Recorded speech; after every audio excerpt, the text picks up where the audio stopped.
Thanks for joining us today. We'll be getting started in just a few moments. If you can confirm that you can hear us by typing in what state you're coming from into the Q&A box, we'll be getting started momentarily.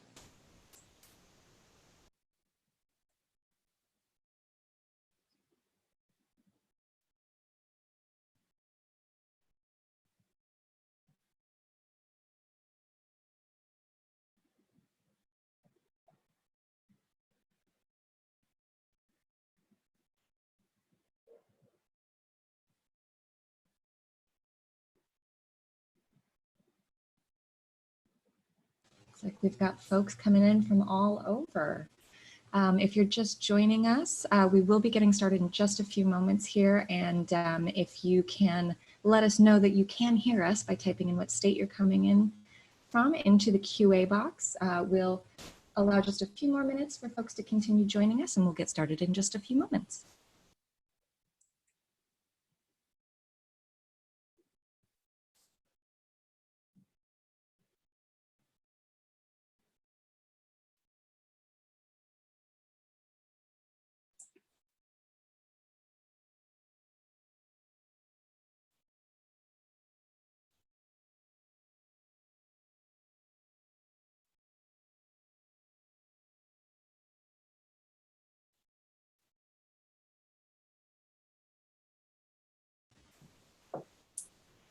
All right, we still have a few folks trickling in.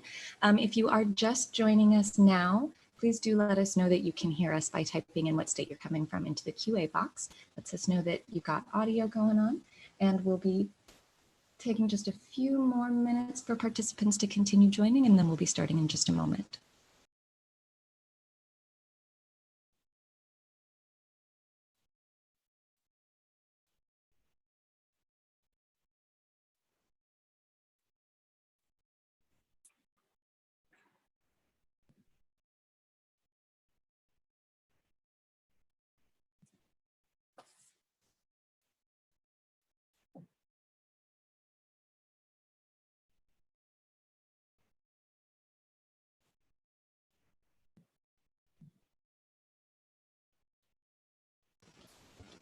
All right, it looks like we've got participants today all the way from Florida to California. We've got a beautiful array all across the country. And it looks like we can go ahead and get started. Welcome, everyone. Thank you for joining us for today's webinar. In this unprecedented time, we do hope that you're all safe and healthy, and we appreciate you taking the time to be here today. Just a little housekeeping before we get started. We'll be running a live Q&A at the end of the webinar, so if you have any questions during the presentation, please just type them into that Q&A panel where you typed in your state in the Zoom control panel. And if you miss anything, don't worry, we'll be sending out the recording as soon as it's available.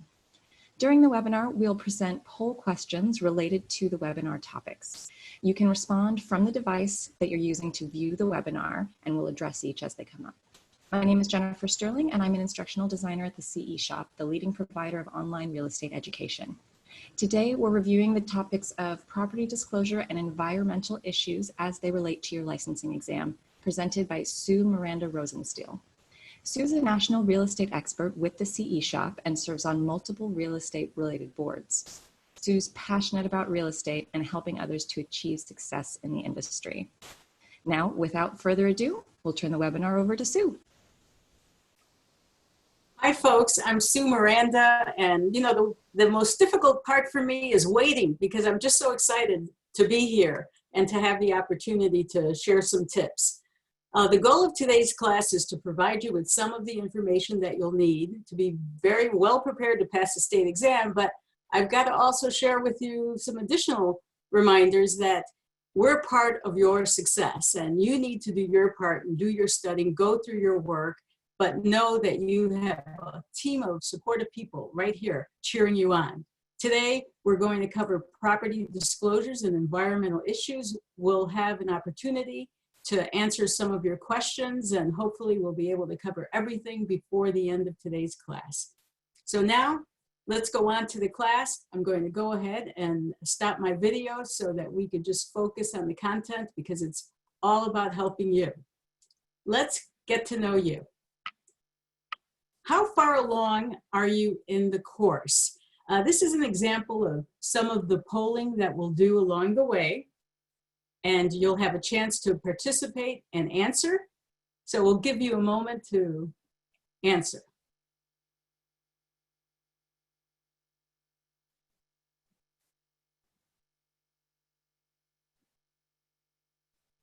So how far along are you in your course?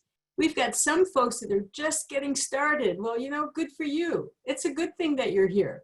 It's fine. These are review classes, but why not look and see in advance what's the most important thing that you need to know as you start studying and preparing to learn more about environmental hazards and disclosures. Some of you folks are 25%. Great. This is a good way to start to keep motivated. And the 50% people and the 75 and almost done. And this is just a great course to help guide you. And it's okay for you to repeat these courses because you will be mailed a link that you'll be able to participate and see these again. I love this pie. I love sharing this pie with you because one of the questions that instructors get all of the time, and I'm sure you've even been thinking about this, is how much of this material do I really need to know? All the content that's provided, it can sometimes seem overwhelming and a lot, but we try to give you a complete focus so that you know these are the areas that you should focus on. The state exam is divided into percentages. So for example, yes, the contract pie is a big one. That's the biggest one. It's 17%. And so is agency. That's another big chunk. And the area that we're going to cover today is this little area here, this little 6% area, property disclosures. But it's really important because this is the national portion of the state exam. And when you're testing, you'll either be tested by Pearson VUE or AMP-PSI. I don't want to concern you right now saying, well, which one am I? Which one should I worry about? It's okay, because they have property disclosure and environmental issues in common. It's just that Pearson VUE is kind of really nice and they itemized everything. However, all of that itemization really belongs under the AMP-PSI environmental issues column. And don't worry, because our goal is to cover each of these bullets.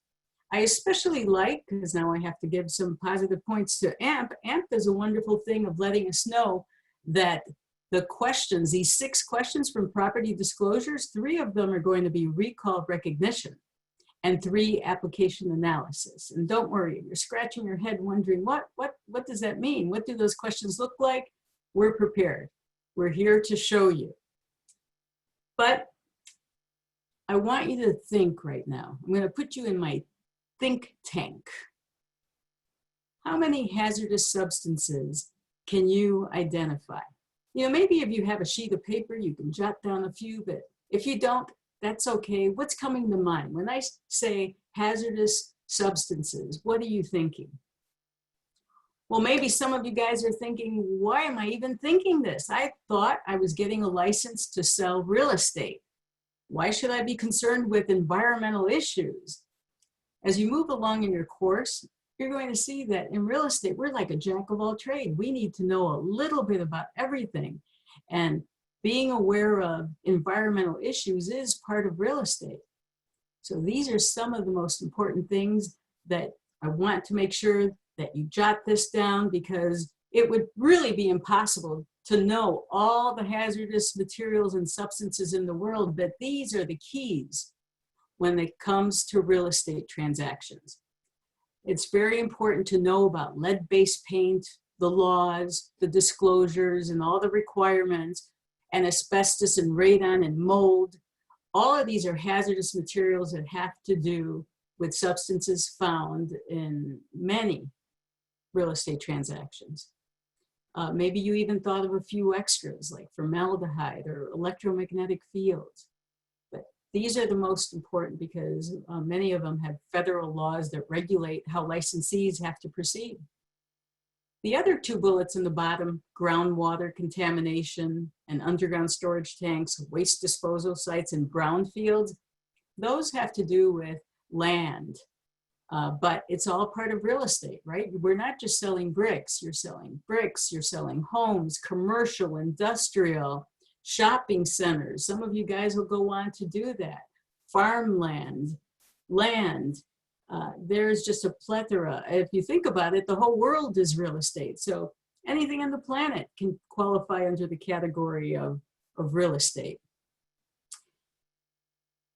I'm going to put you in a what would you do, a what should you do scenario for two reasons. Number one, sometimes you have to think about what would you do? What are you supposed to do with some of the material and information that you're learning? Memorization, remembering key terms and definitions.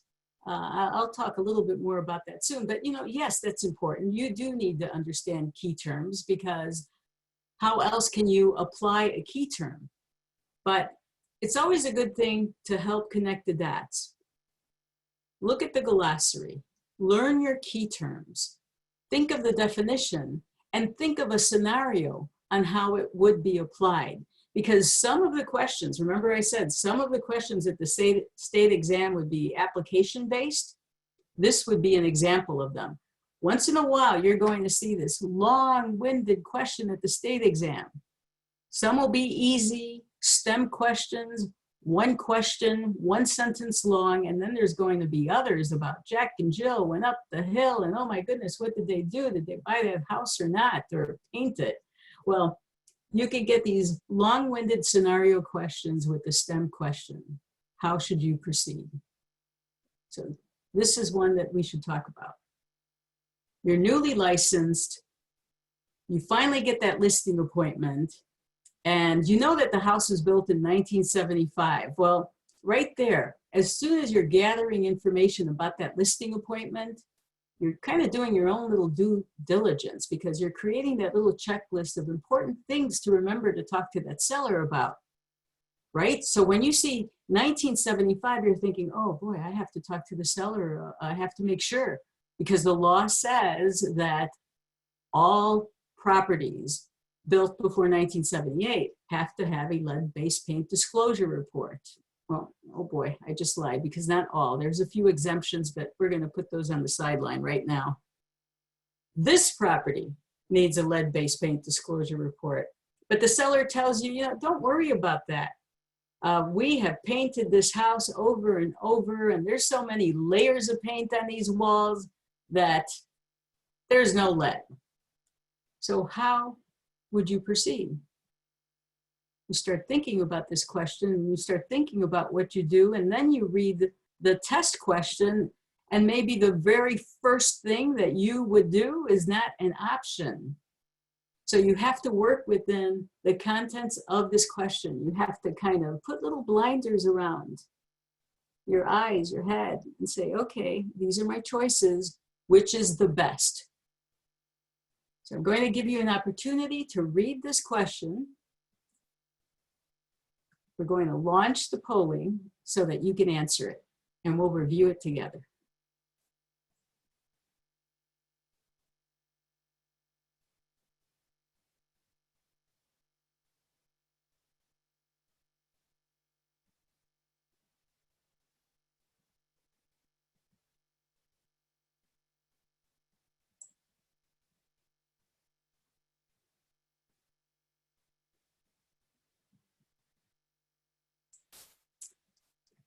So if the seller informs the agent there is no lead in the house, how should that real estate agent proceed?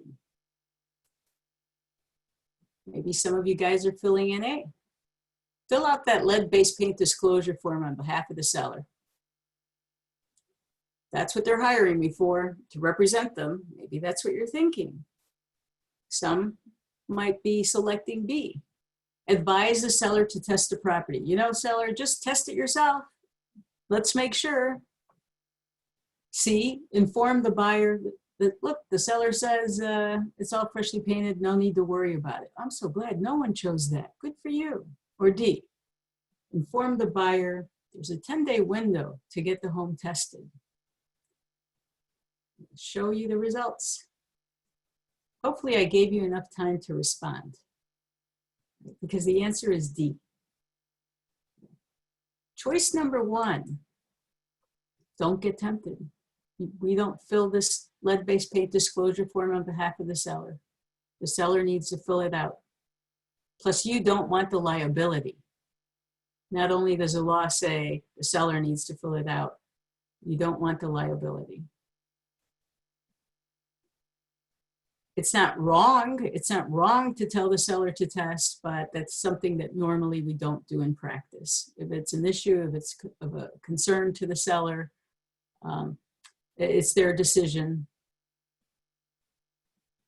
And we already know that C wasn't a good choice, so that was good. But there's something in the law that you do need to know. Besides handing over that lead-based paint disclosure form for the seller to fill out, making sure that the buyer has a copy of it, informing the buyer. If it's an issue, if it's important for you to know, you do have the opportunity to test. And there's a 10-day window to be able to get that done, because maybe they don't know that. Maybe you didn't even know that until you took the course, right? So if we're moving along and we wish to cover all the checkpoints of everything you need to know for that lead-based paint disclosure issue and potential questions that you have to be prepared for, not just for that state exam, but in the real world, there's something else the seller has to do before finalizing that real estate transaction. We're going to launch the poll so that you can choose between A, B, C, or D. So which of the following must a seller do before finalizing a real estate transaction? You've got to make sure when you read the test questions that you read every word, because if you've been practicing taking test questions, have you noticed that you missed some questions that you knew? But sometimes we read them so fast that if you miss one word, you will be answering the wrong question. See, you guys are split. It seems that, and someone's being influenced because you're changing your mind. Now, I'm really interested to see what happened. Why did some people change their mind? Because sometimes what happens, this is another little test-taking tip. So, write this one down. Once you choose an answer, it's best to keep it. It's best to keep it, because, you know, I can read a question. After all these years, I can read a question over and over and over again, and I might be sure that the answer is A, but if I keep reading, sometimes I can convince myself, oh, no, it's not A, I'll change it. But I can't tell you how many times students knew the answer the first time. So let's see how you did with this. It seems that half of you guys remembered there was something about a pamphlet. You know, sometimes you think a pamphlet is not as important, but it is part of what you need to do with the full lead-based paint disclosure. It's not just a disclosure, it's also making sure that that prospective buyer has a copy of the EPA pamphlet, Protect Your Family from Lead in Your Home. I can't tell you how many times I've seen licensees not provide that prospective buyer with that pamphlet. It's not verbally disclosed. I mean, you could, of course, you could verbally disclose things like that, but you better have the documented paperwork signed. That's what the law says. Or C, add an attachment to the sales contract that sells the property as is. Yeah, some of you guys thought, hey, maybe this is the right way to go. If you sell it as is, maybe you're thinking, well, it removes liability from the seller. It removes liability from everyone around. If it's there, well, now it's your lead. No, folks, things are not the way they used to be in the 80s when I got into real estate, because back then, oh boy, we sold real estate as is, and as is whatever it is. So if there was lead, and now it's your lead. But today, it's all about disclosure, disclosure, disclosure. And even when you know that there's defects, for the most part. We'll talk more about property disclosures before we end this, but for the most part, when there are defects in the property, anything that's going to affect the value of the property, those are the kinds of material defects that have to be disclosed. And you knew there was something about D, right? Inform the buyer of the 10-day window. But the key here is, again, remember I said, don't get tricked, read every single little word. You knew there was something about 10-day, you clicked on that one, but you didn't read the rest of the sentence. And that said, this time, it's the seller's responsibility to get it tested. I'm sorry, let's backtrack, erase, delete. I didn't say seller, I said buyer. It's not the buyer's responsibility, it's their option to test if they wish. Does that make sense? How about this? Now what happens to all that paperwork? How long must a seller retain a copy of the lead-based paint disclosure form that was provided to the buyer? We'll launch the polling question and give you an opportunity to answer.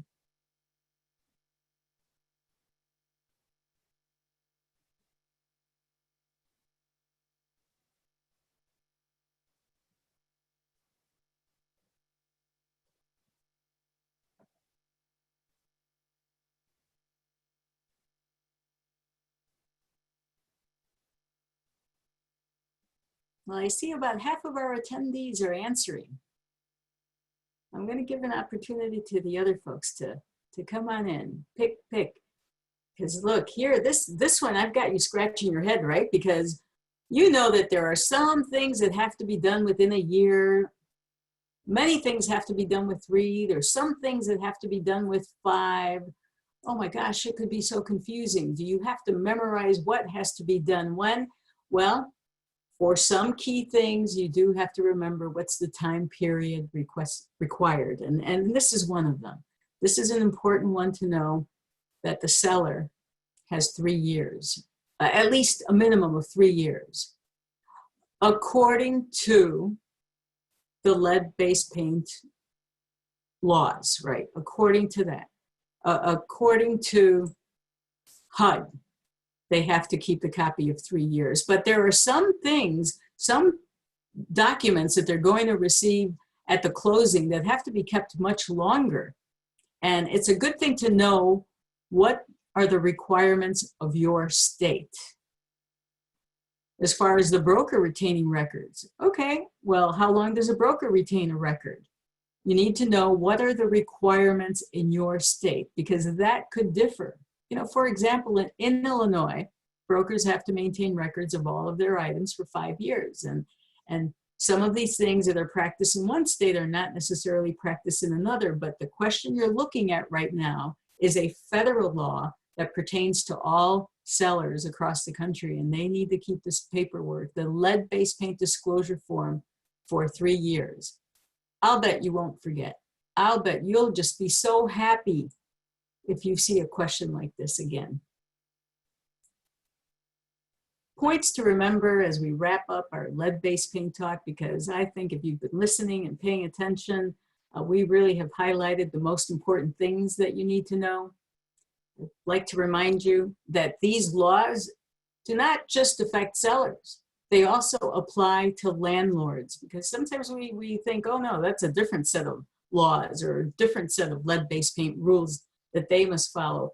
In this case, landlords must disclose any known information on lead-based paint before that lease takes effect. So you might want to highlight the word before.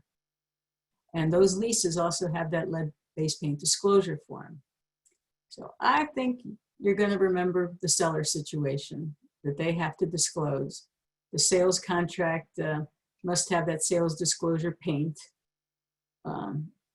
added, and that buyers have the right. Good.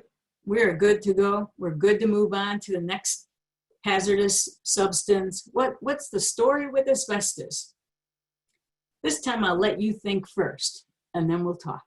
We're going to launch the polling question, and you can let me know, what's asbestos? See, this is one of those short, sweet definition questions. that if you were studying your key terms, you would know.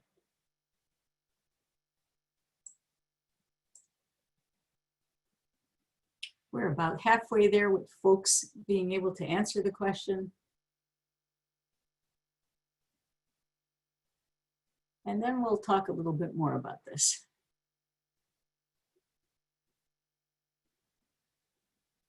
Okay, so I see that the polling has stopped. There are some that think it's an odorless, colorless gas, and others that think it's an underground contaminant. But for the most part, congratulations. This group is doing great. It's friable. It's a friable substance. Yeah. Well, let's kind of look at this. A, an odorless, colorless gas. I mean, why would that be an option? It's an option because there is another hazardous material out there that is an odorless, colorless gas. And if we were in a live class right now, or if we were able to chat, I'd say, chat in your answer. What is it? What's an odorless, colorless gas? Well, maybe you're thinking or saying out loud to the camera, Sue, I know what it is. It's radon. And you're absolutely right. Yeah. Underground contaminants. What would be an example of that? What could you think about underground contaminants? We're going to be talking a lot more about underground storage tanks, because that is their department, the underground contaminant and the leaky underground storage tanks. That's a big problem.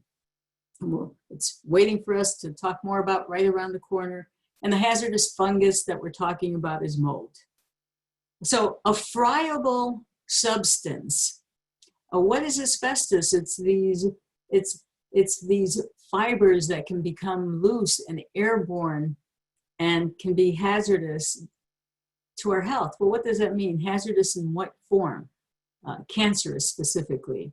You know, when I think about asbestos and I think about all the hazardous materials that can be found in real estate, I have to share a little secret about myself here. I am a contractor's daughter. I remember one of my favorite things to do would be to go with my dad to his work site where he would be knocking walls down, doing demolition jobs, and I would just have so much fun.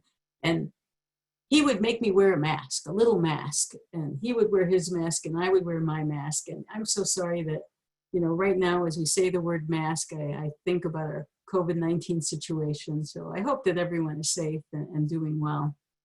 But when we were using the mask at these construction sites, we were using them because my dad said, look, if you want to play here and hang out with me, you've got to put one of these on, because as I'm tearing these walls down and all these things are crumbling around us, I don't want you inhaling anything that's going to be hazardous to your health. Now, mind you, in the 60s, I don't want to date myself, but in the 60s, we really weren't that worried about hazardous materials. So he was pretty much ahead of his time to be thinking about stuff like that.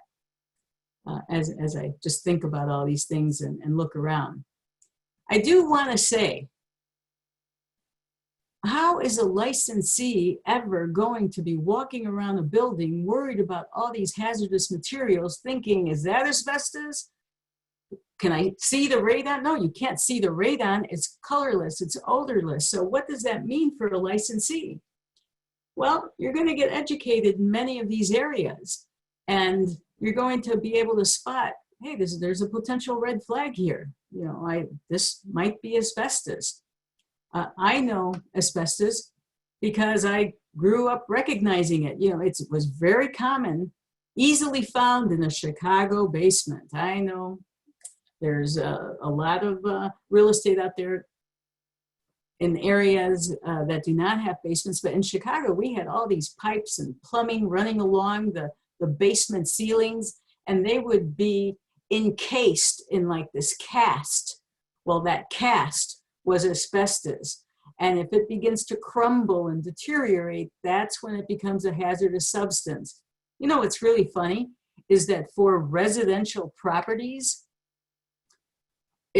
I'm not going to tell you it's an easy remedy, but it's not as big a deal as when asbestos is found in a commercial location. In a commercial location, it needs to be remedied. You need to call the people that look like they're going to the moon with those hazmat outfits to knock it down.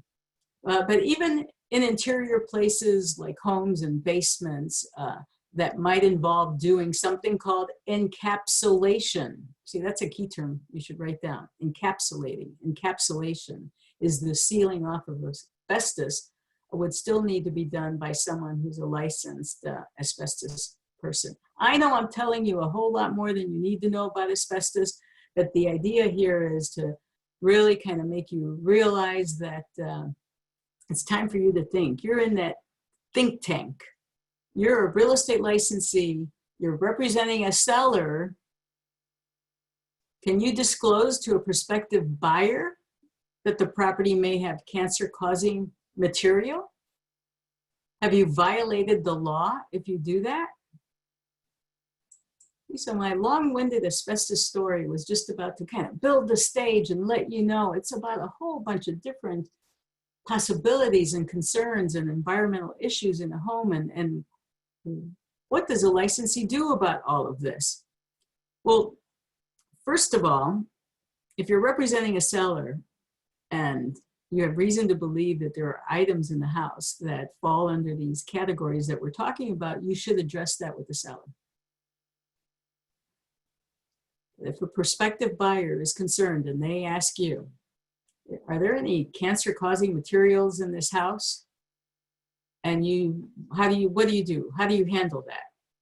Because no matter what, you might have an idea of what's going on, but at the end of the day, that expertise, that inspection of being able to verify that, yes, here it is, this is a contaminant, this is hazardous to someone's health, that should be the responsibility of a licensed professional to come out and investigate. So if someone is concerned and you know that, yes, there could be material that's cancer causing, you have not violated the law if you answer that question. However, you need to continue on with the conversation and say, if it's a concern to you, please make sure that you have a professional to come in and give you an opinion. Went the wrong way. Told you, I promised you we were going to go to groundwater contamination and underground storage tanks, UST. Now, this is a good reminder. When I look at this, I've got a couple things that I want to remember to share with you, and that's these acronyms, you know, the UST. The state exam question will not have a question. And, you know, I'm going to probably say, all right, maybe things could change that quick in a blink of an eye, but the state exam questions are supposed to contain both underground storage tank and UST in parentheses. Because, you know, sometimes you could be worried thinking, oh my goodness, how many of these things do I have to remember? FHA, VA, UST, EPA. I mean, there's just so many of these to remember. CERCLA. So the full name should be attached. But if it's not, this is one of those that you should remember, an underground storage tank, UST. You can find them in commercial, industrial buildings, underground, right there. That's what it tells you, just like this picture is here to remind us that's what it is. But you see that tank? That tank could be a tank. I'm going to tell you another little secret about me. I live in a residential area that maybe isn't that residential because I'm in the middle of a field here. I do not have piped in gas heat coming into my home. Guess what I have buried in my backyard? I have one of these tanks, but oh boy, I hope it doesn't look like that because mine is still being used for heating oil. I have an underground storage tank. My home is fueled with the heating oil. And I didn't realize it was such a big deal. I had read about this stuff. I've been teaching about this stuff, but not until I lived it 2 years ago. I didn't realize it was such a big deal because this was something that wasn't typical when I lived in Chicago. We didn't have these there.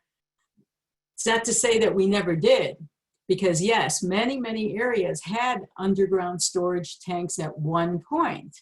And then when advanced technology came in and was able to pipe in gas into our homes, what do you think happened to some of these underground storage tanks?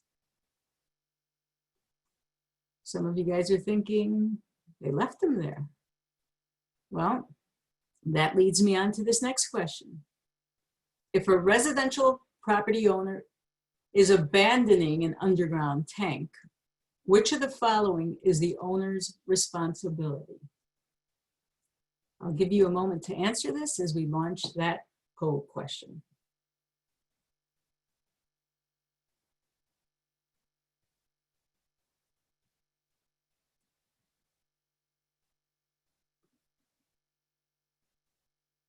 Okay, I can see some responses are coming in. It seems like I'm not going to say anything. I don't want to give you a tip if you're thinking about it or reading it through. So if a residential property owner is abandoning an underground tank, which of the following is the owner's responsibility? A, fill it. B, remove it. C, just sell it as is. D, don't touch it. Just leave it there.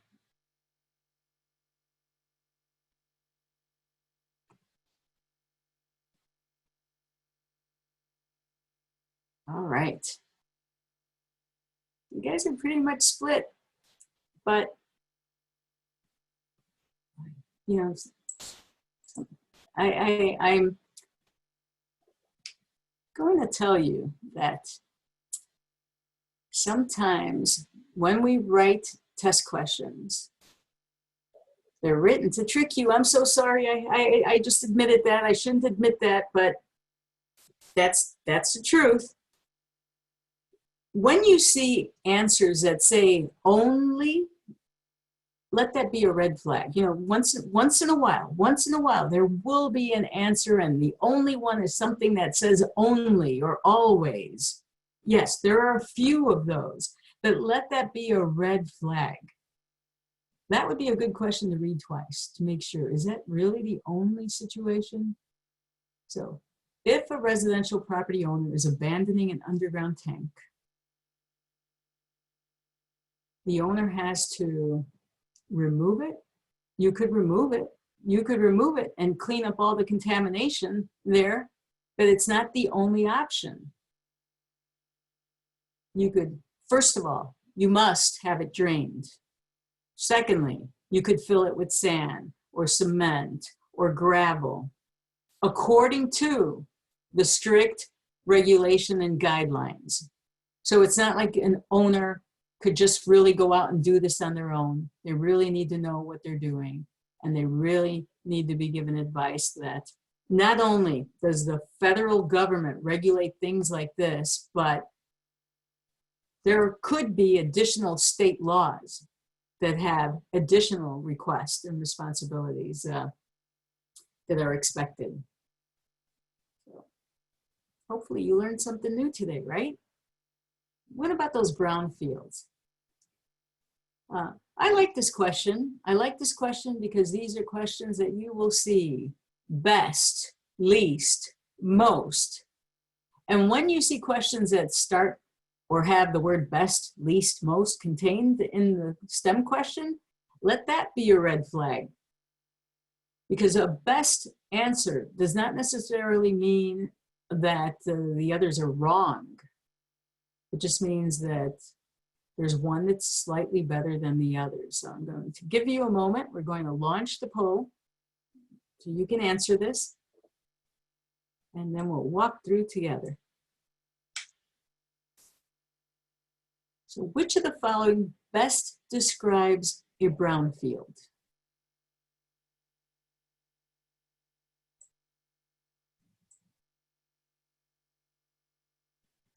Is it a commercial space currently used as a waste site, or an abandoned commercial waste site? Or is brownfield hazardous material? or contaminated wetland.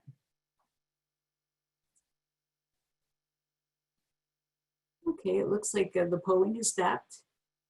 And, you know, I'm so glad you guys are here because I think that we're providing you with some really great tips.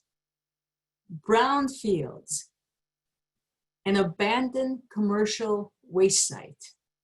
That's the best answer. See, the key here is abandoned. And when we look at the bigger picture of, well, what is a brownfield? What does it look like? Are we talking about really literally brown fields? Am I going to be able to identify the brown field because it's next to the green patch of farmland? No. The brownfields is really the term that is just used to describe land that maybe at one point housed a commercial location that contained hazardous material. So it may or may not have contained hazardous material. But you know, it's not just about these big commercial areas too.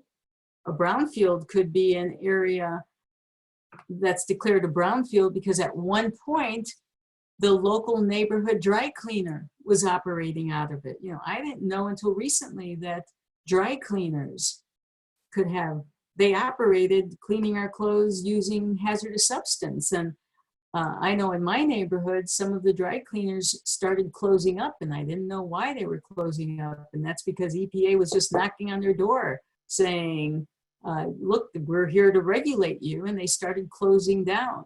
And as they were closing down, and we had abandoned little commercial buildings and mom and pop neighborhoods that we were trying to resell. And I didn't realize that even something as small as that could be classified a brownfield, therefore making it a red flag. So some of you guys are going to be working in commercial real estate or little local neighborhood stores that at one point might have been a dry cleaner or maybe a gas station. Those are a couple examples I can think of. Moving on, the Clean Water Act, CWA. Nice, short, sweet question. We'll bring up the polling so that you can go ahead and answer it and let me know what you think.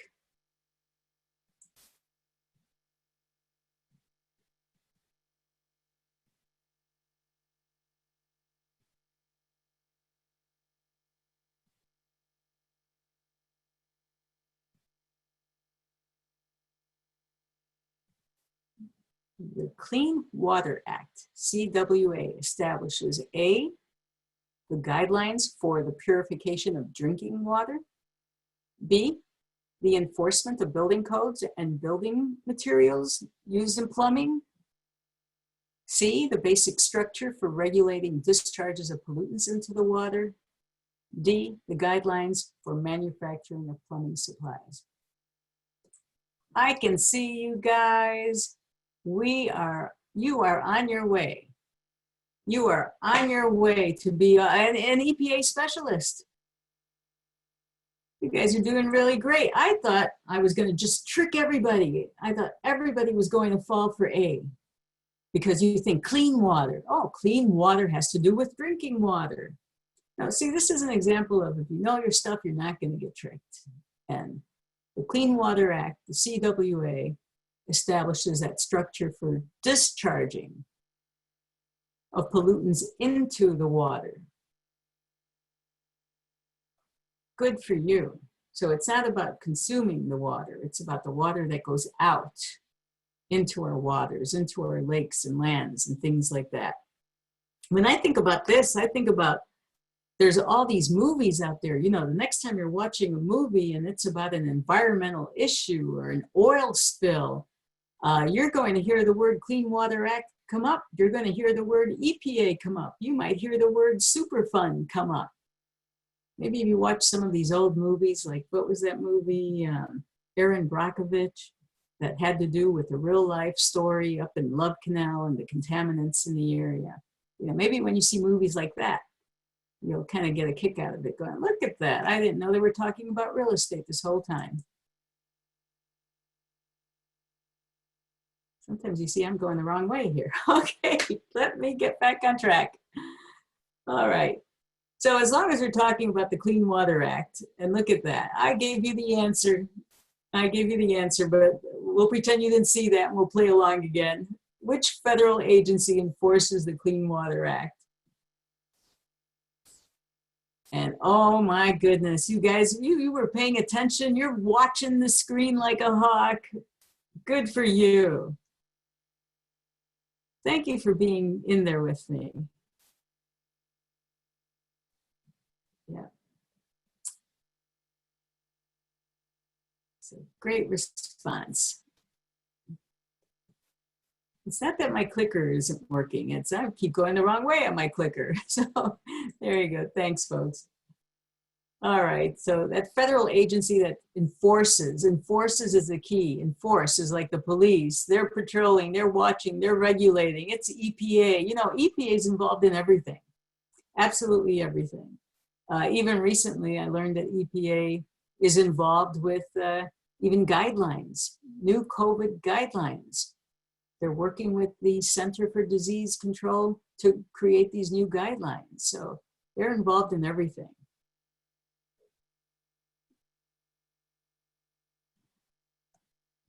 Independent agency, part of our government. But it doesn't stop there, folks. It's not just the federal EPA. Every state has their own EPA as well. So you need to make sure that you are aware of federal laws.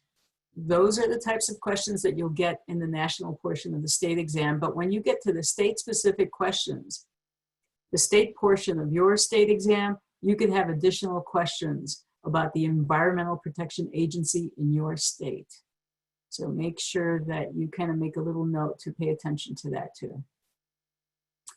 So the Federal Comprehensive Environmental Response Compensation and Liability Act. Oh my goodness, who could remember all that? Thank goodness that we can call it CERCLA, because if I wasn't looking at this full title, I've got to tell you, after all these years, I don't think I could remember all that. The Federal Comprehensive Environmental Response Compensation and Liability Act. What's it also known as? I'm telling you, you guys are environmental specialists. You are really doing great. Really doing good. See, now when you see some test questions like this one, you're oftentimes going to see items that are all related. The Superfund, wetland, the brownfields, the EPA. I mean, this is all family. They're family. I call this the key term of family that you can put together in one house. And everyone in that house has a different role to play. So in this case, congratulations, you guys, you did great. That CERCLA is also called the Superfund. You'll remember Superfund because it has that super fun long name, Superfund. It's part of the EPA, but remember the EPA is the police, they're policing. And the wetlands. The wetland is aimed at protecting and preserving areas where water exists at or near the Earth's surface, like maybe swamps and marshes. And then the brownfields we talked about. Good job. As long as we're talking about this Superfund, CERCLA, here's the most important thing you need to know. Let's think about it. What are the specific requirements of a Superfund as it relates to the presence of waste? Who's liable? Who's responsible? We don't have an area for you to fill in the answer, but this is good for you to think about. What comes to mind when you think about the CERCLA Superfund? What is it? What's it all about?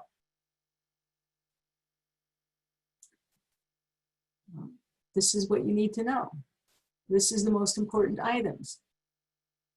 The Superfund law specifies requirements related to the presence of hazardous waste. The sellers have to disclose if there's something toxic there, if you're selling something, if you're selling an area that you know there's something toxic there, you have to disclose it, right? That's no surprise. But the surprise is, all right, if there's contamination, who's going to clean it up? Who's going to pay for it? Because the super fund is there to help us identify who's responsible for this, because that's the person that's going to pay. And if the person that's responsible for it can't be located, then landowner, it's your responsibility to clean it up. And if the landowner just can't, they don't have the funds, when we're talking about cleaning up a site, we're talking about oftentimes millions of dollars. So if the landowner can't afford to clean it, then the super fund is there to help save the day. Don't think there isn't going to be liability, because they're still going to have to, the previous owner is still going to be liable. There's still going to be consequences on that property, but in the meantime, it's going to get cleaned up, and the super fund has a lot of money there to help do things like that. So where in all of this do licensees fit? What's our role here? The bottom line, folks, is that licensees have a duty to disclose defects. And some of these defects are material defects.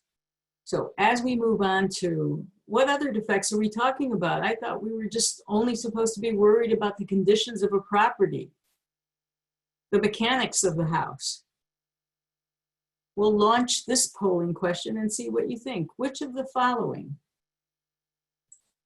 is an example of a property condition that requires disclosure?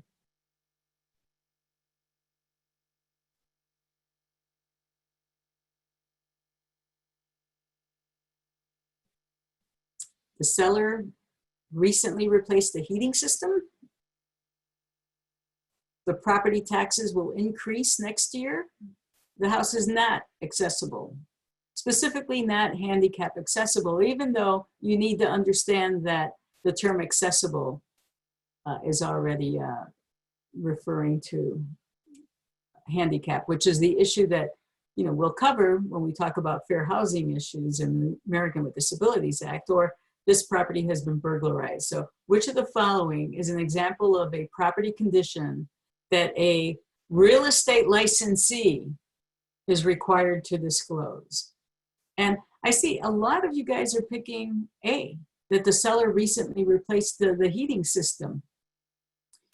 So this is the kind of question that we really hesitated to include in today's presentation. And my mentor and I talked about this, and we really had some opinions about this. And the key here is that not all states, there are federal laws that all states have to live by and abide by, but not all states really live by the exact same seller disclosure rules. And that's kind of scary, because license law is whatever license law says it is. Each state can control. This is what a licensee has to disclose. And some states say the seller has to fill out the residential property disclosure report, letting buyers know exactly what the problems are in a house. And other states say, we don't need to do that here. So you need to know what's happening in your state. However, uniformly, and this is the key, folks, in the national portion of the state exam, uniformly, a licensee has a responsibility to disclose the condition that will negatively affect the value of the property. And even though there might be some states that say, yeah, you do need to replace the heating system, that falls under the nuisance laws of that state, which your state may or may not have it. One thing that, after much debate,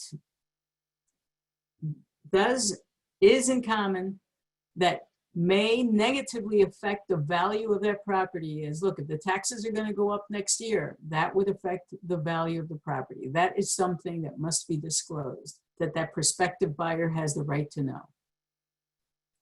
C is not the answer, because you don't talk about all the things that a house is not. And D is not necessary. D is not the answer, not necessary. No, D is not disclosed. Oh yeah, sure, buy this house. It was just, I'm selling it because it was just, we were just burglarized. We've been burglarized every day for the past month. So you know that one's not going to be the one. At the end of the day, material defects have to be disclosed to prospective buyers. As a licensee, you have to be prepared to help that buyer understand these disclosures. And if it's an issue, if it's a concern, it's not for you to go up in that roof and check the roof. You're not the one that goes up to investigate, does the roof leak? You can provide additional information. You can say, here's a list of some licensed professionals that you can look, that you can contact, get a professional opinion.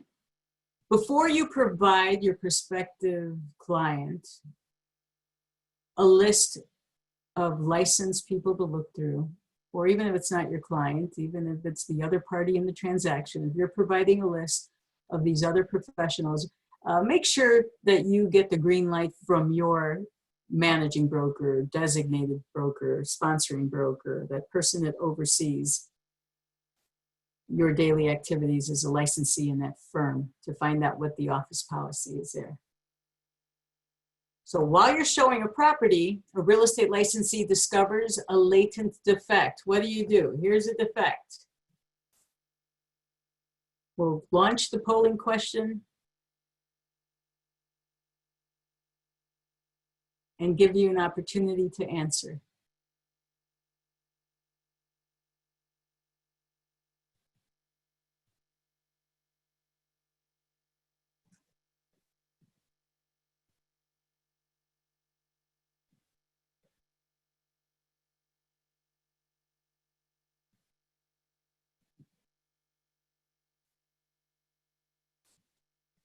Rock stars in the house.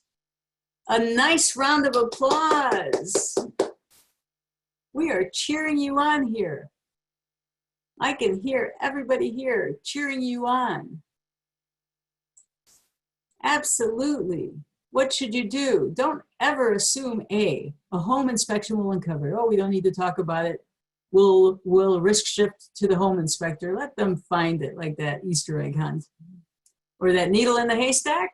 B, assure the buyer, oh no, there's nothing to be worried about. There's no problems. Oh, you don't want that liability, and you don't want that, all the problems that are going to happen for doing something like that. And C, don't be concerned. No, you guys get it. So good job, folks. The bottom line is, be familiar with federal laws. Those will be in the national portion of the state exam. And be familiar with your state laws, because the state portion of your state exam, and as you practice real estate in your state, there's a whole plethora of laws that are specific to your state: agency disclosure, licensee status, advertising, stigmatized properties. That's one of my favorite subjects. I'll tell you another little secret about myself. I live in Gettysburg, and guess what? My house is haunted. So if you were going to list my house, I shared some secrets with you that you would want to talk to me about, right? You'd want to say, hey, Sue, you did say something about that underground storage tank. Let's talk about that. Or Sue, what about those ghosts? Let's find out what the law says in your state, to tell or not to tell. So that's going to be your homework. Find out disclosure laws in your state, but know that we are here supporting you every step of the way. There's a whole crew of people that have been working on this project and this webinar today to make sure that you have a great experience. We hope that we covered today's list of hazardous substances, materials that you need to be aware of, underground storage tanks, federal laws, material facts and defects, and started to give you some ideas on what your roles and responsibilities are going to look like in the real world. And I hope we gave you some tips on how to pass that state exam. One more thing, we do want to let you know that you will see additional questions in the state exam. You know, maybe you were expecting to see 100 questions and now there's 105 or 108. Don't panic. There's a few extra questions that are thrown in there as tester questions. The problem is you don't know which ones, so you just do your best to answer, and these tester questions don't count. So if you see a question that you feel just wasn't covered in your material, where is this coming from? I don't know. It could be one of these tester questions or content that's being tested for a future question that will be valid. And I think it's a good opportunity for me just to come back out and wave and cheer you on and tell you that we're just so happy that you joined us today. We're going to open up to some Q&A, and hopefully you're leaving today with some new information and knowledge. In an hour, we can do a lot together. Thanks, folks. I'll turn it over to you. Absolutely. Thank you, Sue. As Sue said, we will take some time for some questions and allow Sue an opportunity to answer you now. Just a reminder, if you do have any questions, please be sure to type those into your Q&A field in your control panel. It does look like we have a few. A bit earlier on in the presentation, Gail asked about the 10-day period related to the lead-based paint disclosures, and she wonders, the 10 days is from when to when? Can you speak to that at all, Sue? Okay, I thought I had accidentally muted myself. Okay, so the 10-day period begins from the time that the offer is accepted. Very good question. Wonderful. I hope that answers your question, Gail. We have another one regarding the EPA pamphlet. The question is, does the EPA pamphlet also need to be given to homes after 1978 as well?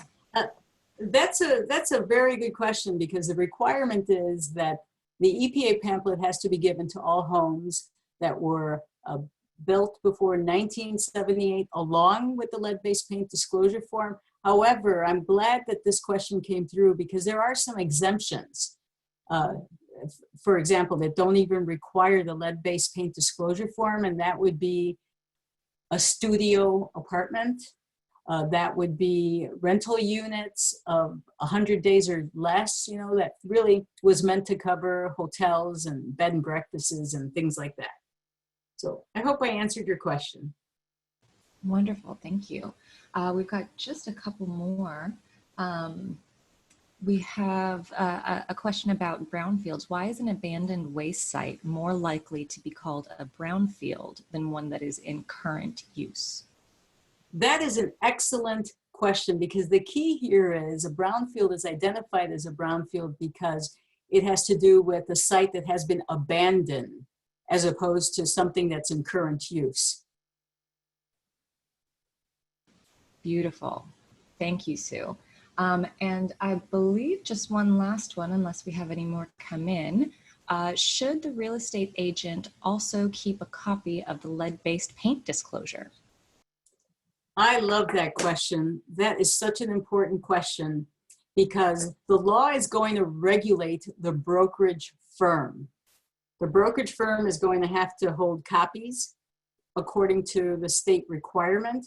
And in some cases, you know, for example, in some cases, they're going to be keeping all the records, even though there might be federal regulations that say, keep this one for 3 years. Well, there are state laws that say, no, you just keep everything for 5 years. But it doesn't address what kinds of copies the licensee should keep. And I would suggest, and this is something I've always done in my own practice, is I've kept copies of everything that I have done. I've gone ahead and provided my brokerage firm with all of the copies that they need for their records. But I thought, you know, I don't know if I'm going to be in my brokerage firm forever. Things could change. Real estate licensees can change offices. And what if some problem develops at a later time? I need to make sure that I protect myself. So this is a very good question, because you have to remember that you need to watch out for yourself too. And it's a good idea to make copies. However, I'm going to put a disclaimer on it. I would also say that this is a good thing to talk to your sponsoring broker. And I'm saying sponsoring because in some states, the person that oversees you is called a sponsoring broker, a designated broker, a managing broker, your brokerage firm. So find out from them what their policy is, because I wouldn't want to recommend that you do something that might be against policy. I hope I answered your questions correctly. And is there anything else? Wonderful. No, it looks like we've made it through all of the questions. And so we'd like to say thank you. Thank you everyone for being here. We appreciate it. I'd also like to thank Sue for joining us today. Your knowledge, expertise, and willingness to share it with our student community is greatly appreciated. Everyone, please look out for an email from us with a link to today's recorded session, and keep an eye out for invites to additional webinars in the near future. When the webinar ends, we'll invite you to complete a brief survey. If you're able to take a minute, we'd love your feedback so we can continue to improve valuable webinars for you in the future. Thanks again for joining us today, and we'll see you next time. Thank you, everyone. Have a great day.